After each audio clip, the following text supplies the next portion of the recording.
Washington could have some balanced scoring. What's the focal point for your defensive efforts against a team like that? Well, you gotta minimize Wilcox and Suggs. I mean, you always look at their leading scorers. I think that Washington has always had great wing shooters, Ross, and they've always had guys who could really score at the wings. Although they've changed their offense a little bit, but this year's no exception. I mean, Wilcox was a guy last year, and Suggs that came off the bench. So, I mean, you got to minimize their touches and make sure that they don't just get open shots because they can really shoot the ball. Mike, they play kind of a 4-out type deal. It seems like almost. You certainly can put a lot of perimeter people out there. Are you concerned about the matchups with No. shortage on the No, they don't play 4-out. Just like the Washington guy was stuck on their high post offense. It's regular stuff. I mean, they're running the old UCLA 1-4 set, and they roll a guy low, and they've got a guy at the high post, and they run the rub, and Simmons would be the fourth guy out. They would go big. They could go big with Aziz and Kemp, and Giroux, I think, is the other big guy who's 6'10". So. They really don't have another perimeter guy unless they would go to Andrew Andrews and put him in, and they'd have to have Gaddy and Wilcox and Suggs in. So we haven't seen them done it. Well, it doesn't make any difference whether I am. I mean, it's just what they've got, but it's not. Simmons is a really good player. He's really kind of the glue for them in terms of if there's a loose ball, he's going to get on the floor. He's a good defender.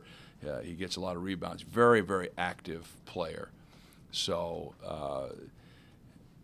we've had matchups similar to that, and we're fine with it.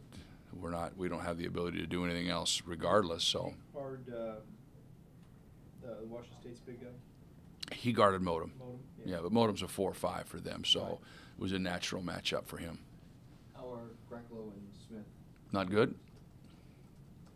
Anything more than not good? Not good's pretty self-explanatory as far as I'm concerned. After the game the other night, you said you weren't sure if you'd get Ricky back. This obviously lingered longer than anybody expected. Well, he's just not been able to ever practice. I mean, it's not like it's sore and, geez, he's not quite ready. He can't get to a point where it's strong enough to practice.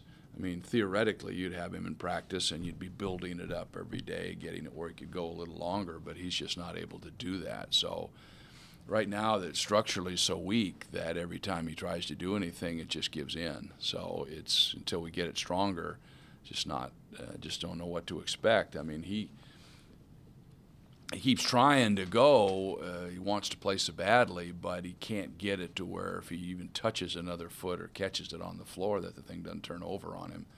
So we just somehow have to get it stronger to give him a chance to be able to build it up. Are you saying you don't expect Brandon back for? I've expected him back for a week and a half, but there's just he's still symptomatic, and they won't. Till he becomes non-symptomatic, they won't let him really even try anything, and he still has headaches, and so it's been very frustrating for everybody, and Brandon most of all. I mean, you would expect it to just go away and be symptom-free, and then they could test him, and then he could go out and get in contact, but that just hasn't happened.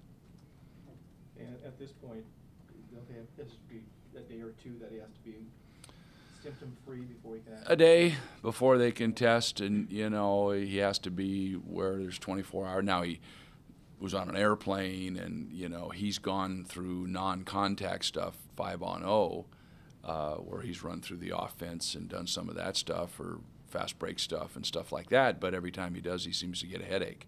I don't know if it's a result of that, but were he to do that and not have a headache for 24 hours, I think we'd probably be on the right path. But every time he's done anything, he's had a headache. So Does that include today? Includes today. Okay.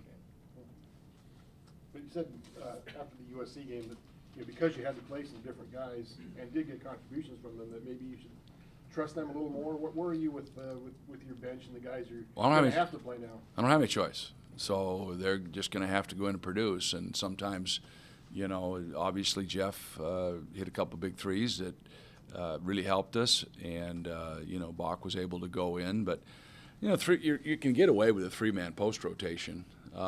Just don't.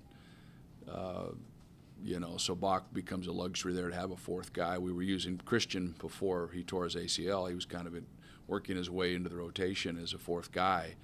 So that's kind of depending on the game and the circumstance there. Unfortunately, Christian was a guy that might have been able to play out on the perimeter a little bit, whereas none of the big guys can. The real issue we have is we started the year with lack of guard depth, and we've lost two of them right now. So that's, you know, let's put Jeff Powers into a position where he's just got to play the 2 and the 3, and he's a smart kid, fortunately, because we can't even in practice put him on.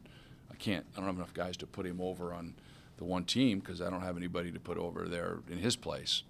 So, you know, Jeff is just going to be given more opportunities, and hopefully he can capitalize on it. Primarily as shooting from the perimeter? Or? Well, there's no restriction. I mean, he doesn't have a restriction. He's a smart player, understands that he's not just going to blow by people and throw down dunks and all that kind of stuff. He's trying to be and contribute to others in terms of a passer and to know what he's doing and be in the right spot. And then he was very opportunistic in that he got a couple kickouts and drilled them. What did you see out of Robert? I think 8 boards against two 7-footers. Yeah, Robert should be able to rebound. He actually jumps. He actually, away from the basket with his step, can get way up and get the ball. Robert's just lack of experience of reacting to balls in different situations. He did a great job of rebounding, and you know, he got a little stubborn with a couple shot attempts where he should have kicked it out rather than try to score the ball. But you know, Robert can rebound the ball. He's sometimes I wonder why he doesn't get more, because he's big and he's strong and actually can get off his feet pretty well when he anticipates the ball. Mike, it looks like Allen's playing with more confidence again, and he had not only a good game the other day, but he's played, seems like, better the last maybe 4 games. What's your impression? Well, you know, I think we've probably evolved a little bit to getting a little bit better movement for him. A lot of the stuff that we were doing in set, just because of our situation with depth and so forth, people were taking stuff away, and we weren't doing a very good job of going to the next thing. Now we're doing a little bit better job of keeping spacing. He's a little harder to guard because he's moving around a little bit more. But I thought that, you know, occasionally he gets frustrated when he can't move, when people hold him, and you know, when he's able to get some movement and we do a good job of ball movement, he's gotten better at getting to the basket for sure. Shoot more free throws than we've seen in the past. Well, he did the last game. Game before that, he didn't. So, you know, hopefully he's able to get to the line more as we go through the season.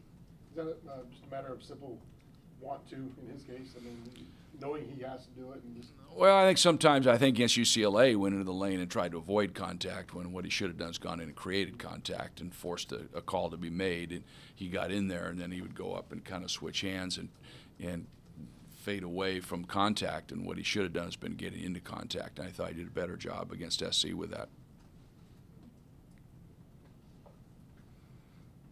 Any other questions? Yeah, I know that Washington's right ahead, but Washington State is right after them. What problems do they present, and are they does that represent a big difference between the two? Everybody presents a problem for us. We do not have the luxury of not playing well and hard and with great focus against anybody. So I think Washington State's a good. They gave Gonzaga all they wanted, and Gonzaga's obviously proved that they're a very good team. Really, in many ways, had Washington beat, had they been able to finish it up. I mean, you know, you can look at a game and write it off so simply as say, well, they lost, and so they aren't very good. Whereas, all they had to do is make 1 or 2 plays and they win. And you say, wow, they're pretty good. They beat Washington. It was the same thing with Harvard. You know, the game was identical till the end. You know, they missed free throws against St. Mary's. They didn't against us. We made a mistake, and yet look at that there. But it's not that simple. You make a play and all of a sudden it's great. You don't make a play and all of a sudden it's not so great. But that's your job's to win games. and you got to make plays at the end. So I think Washington State is plenty good. They've got a lot of guys that can contribute. Modem is a guy that can get 40, and so maybe that's exaggerating a little bit, but he can score, and he's had big numbers. How about a supporting cast a little bit? Modems? Yeah. Well, I haven't really looked at Washington State as much yet. We've got 2 days to prepare given the Wednesday-Saturday deal, so I haven't really taken a look too much at them. I've watched the game that they played. They lost their point guard early, which probably was a little bit of a blow to them. But they've got some guys who can shoot the ball. I'm thinking Lacey and Ladd and guys that in the past have been pretty good. You like having an extra day between these two games? Yeah, I mean, it's, you could also say, I mean, the schedule is just, there's not much continuity to it. I mean, we could have played at 4 o'clock on Saturday and come home and had all day Sunday, but we don't get back till 1, and so it makes Monday tough because, we've got a 10 a.m. practice because the women they're on a road trip on Sunday, so I mean, it's just, there's not, normally you'd get a little bit more time in between, so now you've got 2 days of prep, but it takes away a little bit from some other stuff, but it's just the way it's going to be.